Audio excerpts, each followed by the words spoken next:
Bonsoir à tous et merci d'être avec nous sur la TFM. C'est un plaisir de vous retrouver ce jeudi 31 août 2023 pour le journal consacré au Grand Magal de Touba.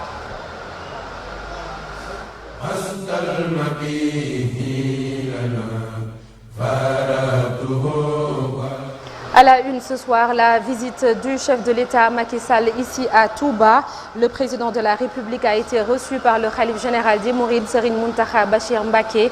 Celui-ci n'a pas manqué d'exprimer toute sa gratitude à l'endroit du président de la République.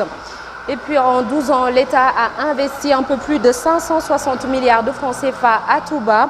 Les secteurs comme la santé, l'assainissement ou encore les infrastructures routières ont été privilégiés. Bien, mais peut mieux faire, c'est la position de certains acteurs politiques à suivre leur point de vue dans ce journal. Les ambulants et tabliers de Touba réclament plus de légitimité. Ils se sont regroupés au sein d'un collectif pour défendre leurs intérêts. Parmi leurs préoccupations, les opérations de désencombrement à l'appel. Et puis la santé sera également au menu ce soir avec un reportage à l'hôpital Matlaboul Fawzeyni et avec notre invité, Dr Ndeye Maguette Diop, médecin-chef du district sanitaire de Touba. Voilà pour l'essentiel, le développement dans quelques petites secondes.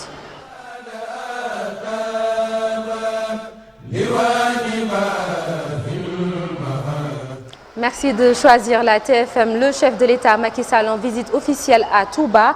Il a été reçu par le khalife général des Mourides, Serigne Mountakha Bachir Mbacké à Darou Minam. Macky Sall a évoqué son départ à la tête du pays, mais également la situation politique. Il appelle notamment son successeur à ne pas trahir le Sénégal, qui sera très bientôt un pays producteur de pétrole et de gaz. Le président Macky Sall au micro de Chérif Dia.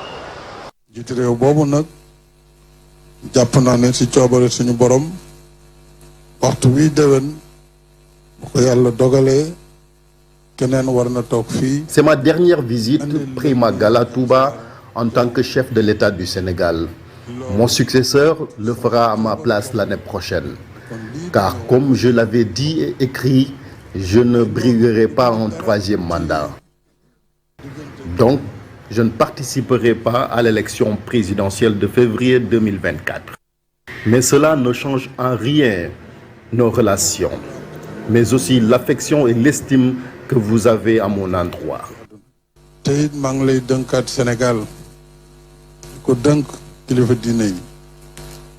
Je vous confie le Sénégal, vous et les autres chefs religieux. Il est important que les religieux prennent souvent la parole et lance des alertes pour éviter au Sénégal ce qui est en train de se passer en Afrique, dans certains pays notamment qui connaissent des troubles et des violences. seeni artu seeni kaddu dana delloo ci xel yi. Vos prières et mises en garde pourront nous sauver, surtout à sauvegarder la stabilité du pays. Comme je vous l'avais dit, je veillerai à sauvegarder la paix et la stabilité du Sénégal jusqu'à la passation du pouvoir, comme me le confère la Constitution. yàlla aar Sénégal ndax jar na ñaan yàlla génne na fi xéewal. Que Dieu sauve le Sénégal, qui bientôt sera un pays producteur de pétrole et de gaz. Des ressources naturelles qui souvent sont source de tension dans certains pays. Il ne doit pas non plus trahir le peuple. Ceux qui viendront après moi ne doivent pas perdre de vue cet aspect. Et puis le khalife général des Mourides, par la voix de son porte-parole, a exprimé toute sa gratitude au président Macky Sall qui, selon lui, a changé le visage de la ville sainte en termes de réalisation d'infrastructures. Serigne Bassirou Abdou Khadr Mbacké au micro de Chérif Dia toujours. mooy cant yoo xam ne sëriñ bi ci biir xorom la ko tibbee ngir ànd bu rafet bi nga xam ne ànd nga ko sa digg moom ak jëflante. Le khalife te remercie chaleureusement pour cette action et pour ton compagnonnage. Il tient également à saluer tes qualités. Il souligne que tu as grandement contribué à promouvoir la paix au Sénégal. li gën a jafe ci àdduna rek mooy dugg ci nguur ci jàmm génn ci jàmm ak ndam. Le calife exprime le vœu que tu puisses conclure ton mandat présidentiel dans la sérénité. Ce geste lui est hautement symbolique, car ça témoigne de sa gratitude pour toutes les actions positives que tu as entreprises, bien avant même que tu ne deviennes président. Il continue d'envoyer des émissaires pour aider à trouver des solutions aux problèmes du pays, et même jusqu'à hier. Le calife dit que grâce à la bénédiction de Serigne Touba, tu accompliras avec succès la fin de ta mission, et cette bénédiction te poursuivra partout où tu iras.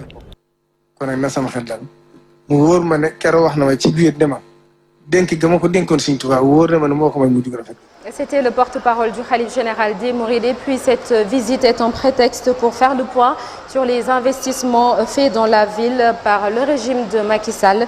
Plus de 560 milliards de francs CFA injectés. Le chef de l'État a notamment évoqué l'autoroute Ila Touba, la construction de 2 grands hôpitaux. Et à cela s'ajoutent les 50 milliards de francs réservés à l'assainissement. Des membres de l'opposition comme ceux de la coalition au pouvoir saluent tous ces efforts, tout en rappelant que l'assainissement doit être une priorité pour le prochain président. C'est un reportage signé par Farening et Tala Samb. Les réalisations du président Macky Sall sont visibles à Touba et personne ne peut le nier.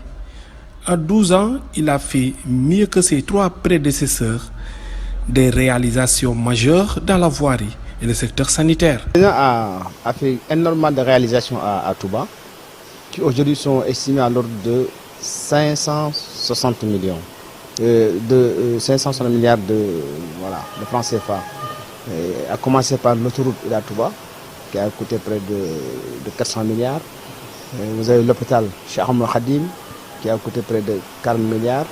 Vous avez un autre bâtiment R+5 qui a coûté près de 7 milliards, 6,8 milliards.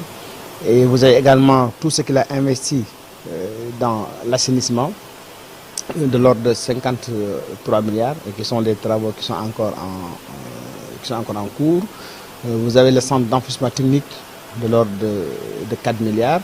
Et au niveau des routes également, c'est plus de 20 km donc de routes bitumées à l'intérieur de la ville de Touba.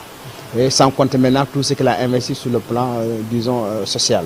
Il a aussi accompagné le Khalife général des Mourides pour la construction de l'université, en prenant en charge tout ce qui est, assainissement et tout ce qui est voirie et tout ce qui est électrification. Sans compter aussi les professeurs qu'il a détachés auprès du Khalife général des Mourides pour servir à l'université Cheikh Ahmadou Khadim. Et également, il a doté l'université d'une subvention de près de 2 milliards par an. L'un des représentants de la ville sainte à l'Assemblée nationale, Cheikh Abdou Bara Dolly Mbacké, même s'il salue les réalisations, estime que le président peut mieux faire vu la particularité de Touba.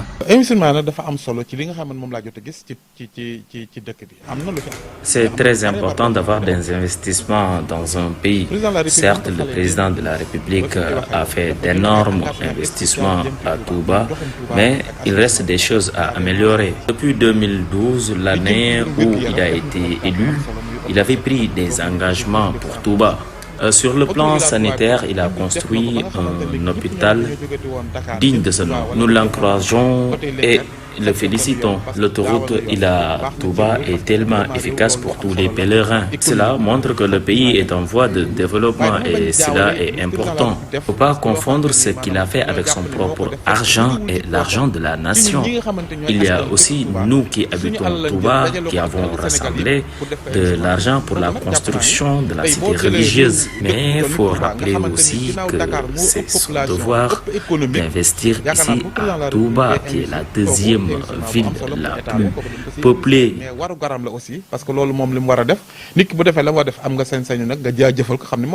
Malgré les 50 milliards investis dans l'assainissement, le problème demeure toujours. Pour ces dignitaires, cette question doit être une priorité pour le futur président. Au niveau de l'assainissement à Touba, de 1960 à 2012, personne ne l'a fait. Je l'ai dit hier, en 2012, il y avait c'était un assainissement, disons, embryonnaire. avec Serigne Saliou qui avait fait de l'assainissement sur fonds propres. Et Maître Abdoulaye Wade avait commencé également à travailler sur l'assainissement à Touba. Mais c'est avec le président Sall quand même qu'on a vu que les travaux vraiment ont été véritablement donc boostés. Et aujourd'hui, on est à un taux d'investissement de 50 milliards. Mais ceci ne représente que le quart des besoins de la ville de Touba qui sont énormes. Compte tenu du retard qu'on a mis à commencer à investir dans l'assainissement à Touba. Les besoins sont estimés à 200 milliards de francs CFA. Et aujourd'hui, on est à 50 milliards. Ce qui veut dire encore qu'il y a énormément de choses donc à faire. Et lui vraiment il a fait sa part. fi mu toll Touba problème yi nga xamante ne maanaam moo doon gën a am ci dëkk bi mooy problème inondation problème ndox mi tamit problème bu rëy la parce que Touba napp bi dafa jege aussi napp bi baaxul parce que boo gisee maanaam feebar yu bari yi ngay gis ci dëkk bi ndox mi ñuy naan moo ko waral parce que boo xoolee tey ci kuréelu gi nga xam mooy OMS dafa wax ni ndoxum Touba mi nga xam mooy jóg ci suuf dañ ko war maanaam di ko filtre pour doog ko population parce que dafa am calcaire. Malheureusement nag weex na xorom am na calcaire mais état bi jéego yi mu si war a jéego ba nga xamante daan mën a am Lac de Guiers mën fee ñëw wala ñuy fay ndox mu neex yaakaar naa loolu tamit dafa des loolu bokk na si projet yi te sëriñ bi sax waxoon na ni ginnaaw bu université bi àggee dana attaqué li nga xamante ni maanaam mooy projet ba. Plus de 560 milliards de francs CFA d'investissement à Touba, le président Macky Sall avec ses réalisations a permis de rallier la ville sainte à un temps record. Accéder à des soins de qualité sans oublier son appui sur la construction de l'université à part Serigne Mountakha Bassirou Mbacké et aussi dans le social à Touba. Merci beaucoup Pape Nding. Le président Macky Sall a quitté Touba il y a quelques minutes et puis comme vous allez le voir certainement sur ces images, son cortège en direction de Dakar. Le président Macky Sall qui effectuait donc une visite officielle ici à Touba. Il a été reçu par le khalife général Serigne Mountakha Bachir Mbacké. Toujours dans l'actualité, le train va encore siffler pour le Magal. Les nostalgiques seront bien servis.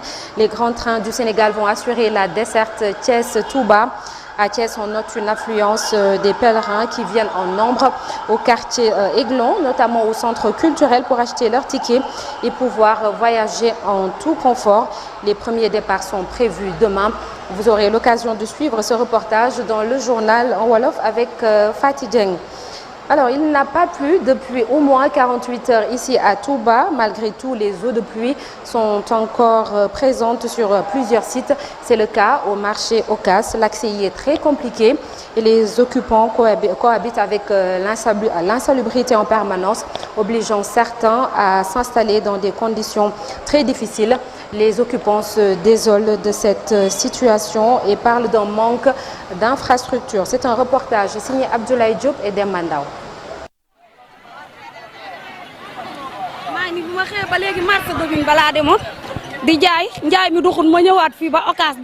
Il est presque impossible d'entrer au marché Ocas pour s'approvisionner en prévision du grand Magal de Touba. Comment témoigne cette dame qui peine à se frayer un chemin dans cette eau. Ici, tout est sale. Nous avons besoin d'aide et il y a aussi des maisons inondées. Cette autre dame s'est installée au milieu de cette insalubrité, mais selon elle, elle n'a pas le choix. Nous avons du mal à vendre à cause de cette saleté. Nous n'avons pas le choix. C'est pourquoi nous sommes ici. Ce vendeur raconte qu'il est né et a grandi à Touba, mais l'entretien du marché n'a pas évolué. Après chaque période de pluie, c'est toujours la même situation. Tout est sale, c'est difficile. Le marché Ocas est bondé lors du Grand Magal de Touba, mais les conditions d'accès restent difficiles pour les clients. Et nous restons au marché Ocas où c'est le grand rush. Cette période est très propice aux bonnes affaires pour les marchands ambulants et tabliers. Une occasion pour faire plus de bénéfices. Seul hic, ils rencontrent d'énormes difficultés comme les opérations de désencombrement ou encore les incendies. Partis de ce constat, ils ont formé l'association des marchands tabliers du Sénégal. Abib Faye et Mbaye Diouf les ont rencontrés. Reportage. Cet instant a priori anodin vaut tout l'or du monde aux yeux de Malik, vendeur de friperie au marché Ocas de Touba. Sous un chaud soleil, il attend impatiemment les pèlerins pour écouter sa marchandise. Actuellement, les pèlerins ne sont pas encore venus. C'est pourquoi nous les attendons. Mais sachez que nous n'avons pas de difficultés, car il y a le boutiquier qui nous a attribué cet espace. Fatou, quant à elle, vend de l'eau dans les artères du marché. Mais elle a hâte de se reposer pour s'occuper de ses invités. C'est avec l'argent que nous gérons la dépense quotidienne. Oui, c'est très chaud, mais avant le Magal, je compte arrêter la vente pour préparer mes invités. Nous rendons grâce à Dieu, le Tout-Puissant. Contrairement aux marchands tabliers qui sont confrontés à d'énormes difficultés, disent-ils. Nous ne recevons pas de sommation, mais en ce moment, ici au niveau de Touba, il y a une petite organisation qui est là. Donc entre monsieur le maire et l'association des marchands tabliers du Sénégal et le délégué. Donc toujours nous avons entamé certaines discussions pour comment nous devons faire pour le marché soit calme. Donc en tout cas, on est en train de le faire. Oui, nous sommes concernés pour un manquement d'organisation. Mais nous ne sommes pas des responsables seulement. Même collectivités locales et délégués, ils peuvent être responsables. Parce que quand ils nous organisent, donc pour moi, ça doit cesser quand même. Cependant, ils invitent les autorités à leur venir en aide.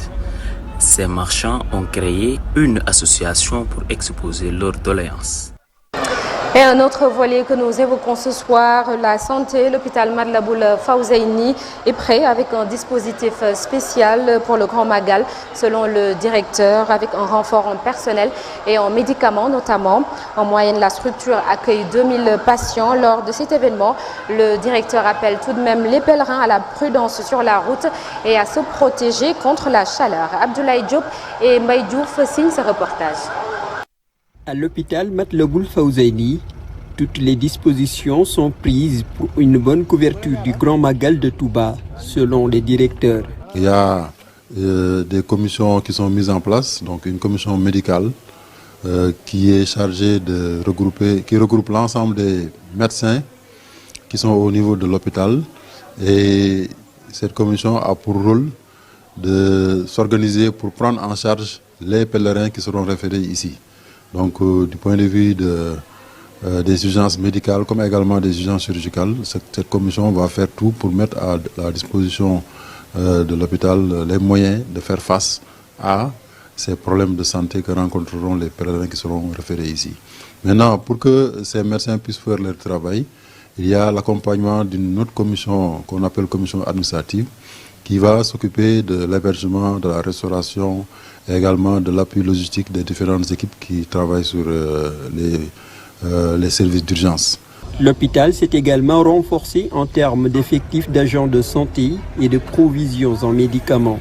Il y a des participants qui vont venir de Dakar, il y en a également qui viendront de Tivaouane, de l'hôpital de Tivaouane, et des appuis du SAMU et même de la Croix-Rouge. Donc finalement, nous attendons une centaine d'agents qui viendront en renfort, donc sous la houlette du ministère de la Santé et de l'Action sociale. Les médicaments sont mis en place par la pharmacie régionale d'approvisionnement de Diourbel. Et également, il y a un appui logistique qu'on attend de cette direction régionale de la santé de Diourbel. Mais en dehors de ça, sur les propres moyens de l'hôpital également, nous mobilisons un budget pour pouvoir faire face à ces problèmes. Cet hôpital de référence dans la région de Diourbel reçoit en moyenne 2000 patients par Magal. On a beaucoup de cas de traumatologie et je pense que c'est lié parfois aux accidents qu'on rencontre sur la route, ou les accidents domestiques également, ou bien les accidents de la voie publique. Et il y a également aussi des problèmes en rapport avec des maladies respiratoires parce que c'est un moment où il y a une très forte concentration de la population ici à Touba. Les gens estiment parfois que ça va jusqu'à 4 à 5 millions de pèlerins qui sont dans Touba. Le directeur rappelle aux pèlerins de rouler doucement pour éviter les accidents et de prendre des dispositions pour la chaleur du soleil. Merci Abdoulaye Diop. Nous reviendrons sur le sujet dans quelques minutes avec notre invité, Dr Ndeye Maguette Diop. Kawsara Fall, un lieu mythique, un quartier situé à Palène dans la commune de Touba. Les toitures en zinc décorent ce quartier Baye Fall, ce qui fait sa spécificité d'ailleurs. Cette résidence a été mise en place grâce à Chérif Hassan Fall, Naro Kawsara. En cette veille de Magal, on procède à la réfection des 104 demeures. Habib Faye et Demba Ndaw pour le reportage. Impossible de passer devant cette cité sans se demander à quoi elle ressemble. Ces toitures en zinc ornent le décor. Nous sommes à Kawsara Fall, au quartier Palène, dans la commune de Touba. Un quartier hautement symbolique pour la communauté Baye Fall. Serigne Amdi Khady dafa jaayante dëddu àdduna du soli sagar. Serigne Amdi Khady a consacré toute sa vie à adorer le Tout-Puissant. Il ne s'occupait que de la sunna, c'est pour cela qu'il est un homme saint. Il investit toute sa richesse dans la communauté. Ce sont des demeures, c'est lorsqu'on a clôturé le quartier en 1966 que Serigne Abdou Fall a installé ici 104 toitures en zinc. Chaque baraque est composée de 2 parties en guise de chambre, ce qui fait un total de 208 chambres. Quand les zincs sont mal hydratés à cause de la rouille, nous les changeons comme vous les voyez ainsi. Ce sont des zincs de bonne qualité que nous installons ici. Serigne Hassan Fall n'avait rien d'autre que de travailler pour Serigne Touba et Cheikh Ibra Fall.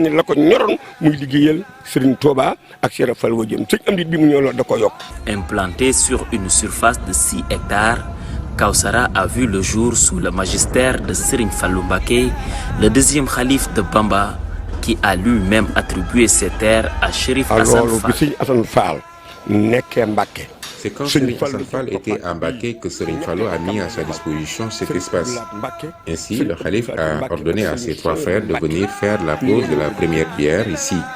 Il y avait Serigne Abdoulahat Mbacké, Serigne Abdou Khadr et Serigne Souhaïb Mbacké. Les 4 marabouts occupaient chacun un angle du carré et ont implanté ce lieu à Touba. D'où le nom de Kawsara Fall, choisi par Cheikh Mohamed Lamine Bara en 1927.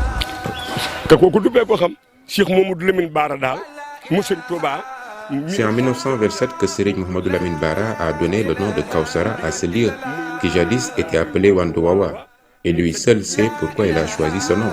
C'est pourquoi Chérif Hassan Fall continue d'attribuer Kawsara à tous ses domiciles. Une localité essentiellement Baye Fall où Serigne Amdi Khady Fall est l'actuel khalife de Kawsara. Dans cet espace convivial, tous les disciples s'inscrivent aux préceptes de l'islam et fonctionnent sous le ndigal. Sachez qu'ici, tous les disciples peuvent lire et écrire le Coran. Plus de 40 personnes sont là actuellement qui peuvent tout de suite lire et écrire le Coran car ils l'ont bien mémorisé. À Kawsara Fall, les toitures en zinc sont changées chaque année en prélude au Magal. Objectif, permettre aux fervents disciples Baye Fall de passer un excellent Magal. Merci beaucoup Habib Faye. Nous en venons à présent à l'entretien. Notre invité ce soir, Dr Ndeye Maguette Diop, médecin-chef du district sanitaire de Touba. Bonsoir docteur. Merci d'être avec nous. Le micro. Bonsoir docteur. Tout le plaisir est pour nous. Merci d'avoir accepté notre invitation. Alors docteur, on va parler beaucoup santé ce soir. On va certainement commencer par une petite mise à jour de la carte sanitaire ici à Touba. Y a-t-il eu dernièrement de nouveaux postes au centre de santé en dehors de l'hôpital Ahmadoul Khadim qui a été construit récemment? Merci, permettez-moi déjà de rendre grâce à Dieu de vivre encore ce Magal de édition 2023, mais aussi de transmettre mes salutations au Khalife général des Mourides. Donc par rapport au Magal 2023, comme vous dites, le district sanitaire avait déjà 6 centres de santé, 28 postes de santé, en plus des 3 hôpitaux que sont Namatou, Fawzeyni et Cheikhoul Khadim. Récemment, on a inauguré 5 postes qui ont été construits par la mairie de Touba, donc des collectivités territoriales, et 2 postes de santé qui ont été construits par l'association Touba Si Kanam. Donc ce qui fait qu'on a récemment ouvert 7 nouveaux postes au niveau du district sanitaire de Touba. D'accord. Alors on va parler du nouvel hôpital Ahmadoul Khadim. En quoi l'hôpital a changé la prise en charge de certaines maladies ici à Touba? Ça a changé beaucoup de choses parce que c'est un hôpital de niveau national qui a presque actuellement toutes les spécialités et qui fait vraiment beaucoup d'offres de services qui étaient des spécialités, des sous-spécialités, ce qui fait que maintenant on réfère moins de malades vers Dakar ou moi-même vers la sous-région ou sur le plan international. Donc vraiment, on félicite l'État pour les efforts qui ont été consentis au niveau pour la mise en place de ce bijou, mais aussi le management de toute l'équipe, à sa tête le directeur de l'hôpital, vraiment pour mettre en place en un laps de temps tous ces services avec autant de sous-spécialités. D'accord, donc il n'y a plus de problème de spécialistes comme ce fut le cas auparavant ici à Touba? De moins en moins. En fait, de toutes les façons, par rapport à la population, on ne peut pas dire que tout le gap est résorbé, mais au moins un grand bond a été réalisé. D'accord. Alors justement, concernant les normes de l'OMS, l'Organisation mondiale de la santé, si je me trompe, vous me rectifiez. Alors on parle d'un médecin pour 10 000 habitants, d'un infirmier pour 5 000 habitants et d'une sage-femme pour 3 000 femmes. Est-ce qu'on est loin de ce compte-là ici à Touba? En fait, on était très loin. On était très loin. Oui. Là, en fait, comme je dis, il y a eu beaucoup d'efforts qui ont été consentis. Déjà 6 centres de santé pour un seul district, c'est beaucoup. C'est donc pour les postes de santé, effectivement, il y a toujours un gap, mais quand même, il n'est plus aussi accru qu'il a été il y a quelques années. Mais il reste encore un petit gap par rapport à l'estimation de la population de Touba, qui a quand même une croissance exponentielle qui est très difficile à rattraper sur le plan infrastructure. D'accord. Alors, comme vous le disiez tout à l'heure, maintenant, Touba a plusieurs spécialistes. Est-ce qu'on remarque quand même des personnes qui viennent d'autres régions pour venir se soigner, notamment à Dakar, qui viennent se soigner ici? Parce qu'avec la fermeture de l'hôpital Aristide Le Dantec, il y a certains patients qui ont été référés ici, n'est-ce pas? Tout à fait. Avec la radiothérapie, la prise en charge de certains cancers, il y a un service qui marche. Les services de cardiologie aussi fait actuellement certaines interventions qui existaient qu'à Le Dantec et maintenant qui existent à l'hôpital Cheikhoul Khadim. Donc ce qui veut dire que maintenant c'est plus Touba, les habitants de Touba qui vont à Dakar, mais le flux contraire est en train de se faire. Voilà. D'accord. Alors docteur, nous sommes en période d'hivernage, donc qui coïncide avec le Grand Magal de Touba. Quelles sont d'habitude les premières causes de consultation? Quand on dit hivernage, on pense à la chaleur, on pense à l'eau, la stagnation, mais qui est très très marquée à Touba avec ces inondations. Oui. Donc toutes les maladies hydriques, donc toutes les maladies qui sont liées à une pullulation ou à stagnation de l'eau est forcément présente en cette période. Par exemple, les maladies diarrhéiques liées à une pullulation des germes avec l'eau stagnante, mais surtout avec les maladies qui sont transmises par des vecteurs, comme les moustiques, les mouches et autres, comme le palu. La dengue, heureusement, on n'a pas eu de cas, mais quand même pour le paludisme, on commence à avoir des cas. Les coups de chaleur, comme vous le dites, avec la température, ce sont des causes de consultation, mais aussi les maladies pulmonaires, comme les crises d'asthme, les bronchites, les bronchopneumopathies. Donc, en plus, peut-être, avec le contexte du Magal, les traumatismes avec les accidents. Voilà. Oui, avec les accidents. Alors, docteur, est-ce qu'on peut parler maintenant des bons comportements à adopter en cette période?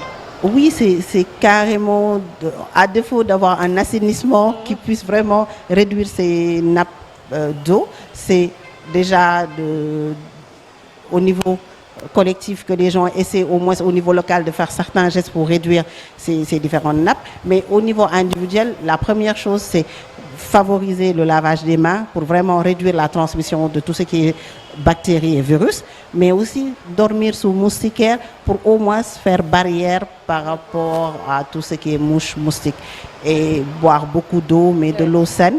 De toute façon, le ministère de la Santé est en train de faire énormément d'efforts pour améliorer la qualité de l'eau depuis les forages, en plus de la sensibilisation qu'on est en train de faire pour vraiment amener les gens à potabiliser leur eau de boisson, mais aussi d'utiliser les aquataps et autres produits pour vraiment améliorer la qualité de l'eau de boisson. Durant 2020 et 2021, nous avions de bons comportements, notamment avec le Covid-19, les gels et notamment se laver les mains, porter des masques. Est-ce qu'on doit abandonner ces bons comportements-là? C'est vraiment toujours d'actualité. Oui. Comme je l'ai dit, j'ai déjà parlé du lavage des mains, qui est vraiment une pratique à adopter systématiquement, ou bien l'utilisation de l'alcool gel, parce que en tant que talibé, on a tout le temps tendance à se donner la main. Donc, mais vraiment, c'est une période où les virus, les bactéries sont dans l'air. Alors, le masque, c'est pas uniquement pour la Covid. Oui. Elle n'est pas complètement partie, il y a encore des cas. Absolument. Donc, ce qui veut dire que c'est toujours d'actualité. Mais aussi pour les autres maladies pulmonaires, il faudrait vraiment penser à porter le masque parce que la grippe est encore là. Les maladies bactériennes qui se transmettent aussi par voie aérienne comme les pneumonies, mais aussi même la tuberculose. Et les gens n'en parlent pas beaucoup, mais aussi rien que pour ça, on devrait systématiser le port de masque dans les zones de rassemblement. Une maladie réapparue dans la partie orientale du pays, le chikungunya. Est-ce que vous avez recensé un cas ici à Touba? Oui, on a vraiment, le ministère est en train de prendre toutes les dispositions déjà en termes de sensibilisation, donc pour la promotion et la prévention, mais déjà en termes de prise en charge, on a avec l'Institut Pasteur des sites pour vraiment avoir des diagnostics rapides. Mais le plus important, c'est pas de diagnostiquer. Le plus important, c'est que les gens dorment sous moustiquaire pour éviter d'être piqués par le moustique. Parce qu'en réalité, ça a la même transmission que le palu. Donc voilà, toutes les actions qui sont menées pour lutter contre le palu sont efficaces contre le chikungunya. Et à la limite, sur le plan symptomatologique, la seule différence, c'est que dans le chikungunya, les courbatures sont beaucoup plus importantes. Et quand on fait le TDR palu, c'est positif, alors que dans l'autre, c'est négatif. Donc, mais on a actuellement, avec l'Institut Pasteur, la possibilité de diagnostiquer le chikungunya. Donc, vraiment, on demande à la population de se munir de moustiquaires pour ceux qui sont ici, mais pour ceux qui viennent, de penser à mettre une moustiquaire dans la valise, ça ne gêne pas trop. Ça ne coûte rien, c'est très léger. Voilà, alors on va terminer avec cette question. Docteur Diop, on parlait tout à l'heure des infrastructures, des projets réalisés par l'État ici. Concernant le volet santé, quel aspect doit être renforcé selon vous? Comme je dis, les gaps, on les connaît en termes d'infrastructures, vous l'avez dit, les hôpitaux. Quand même, on a 3 hôpitaux pour le moment, mais sur le plan santé, poste de santé, il y a encore un gap qui reste à combler. Sur le volet ressources humaines, beaucoup d'efforts ont été faits, oui. Comme je vous l'ai dit, aujourd'hui, on a presque toutes les spécialités à Touba, multipliées par 2, 3, alors qu'avant, c'était juste des prestations qui venaient partir. Mais il faudrait qu'on se rapproche de plus en plus des normes. Et je pense que le ministère est bien dans cette dynamique. D'accord. Merci beaucoup. Merci, Dr Ndeye Maguette Diop. Je vous en prie. C'est un plaisir. Un plaisir partagé. Et donc, je souhaite un bon Magal à tous. Merci beaucoup. Je fais un petit coucou aux personnes qui ont des maladies chroniques, les diabétiques, les hypertendus. Et je leur demande de ne pas oublier leurs médicaments, les asthmatiques et toutes les pathologies chroniques, mais aussi de rester sur le régime. Le Magal, c'est beaucoup de berner, mais voilà, le régime laisse le régime. Et vraiment, c'est des périodes de forte pression et de se ménager pour éviter des complications de leur maladie. Merci. Merci beaucoup. Merci pour les bons conseils. Merci, docteur Ndeye Maguette Diop, médecin-chef du district sanitaire de Touba. Merci d'avoir été avec nous. Vous pouvez la retrouver tout à l'heure dans le journal en Wolof avec Sokhna Faty Dieng. Alors, avant de nous quitter, cette édition spéciale de l'Observateur, comme on le fait chaque année, l'Observateur qui édite un numéro spécial pour le Magal, un numéro qui sera gratuit, distribué à partir de demain, comme vous le voyez sur cette image, les secrets de l'esprit mouride, Serigne Touba et le culte de la qualification professionnelle, Cheikh Ibra Fall, l'incarnation de la philosophie du travail, l'histoire de la célébration du retour d'exil du Cheikh à Darussalam, le menu du festin royal de Mam Cheikh Anta Borom Gawane et puis Serigne Mountakha Bachir, un destin pour le Khalifa. Vous pourrez avoir ce numéro gratuitement dès demain. Voilà, c'est la fin de ce journal. Merci d'avoir été avec nous. Rendez-vous demain pour d'autres actualités. En attendant, dans quelques minutes, vous allez retrouver Sokhna Faty Dieng pour le journal en Wolof. Très bonne soirée en compagnie de nos programmes. Au revoir.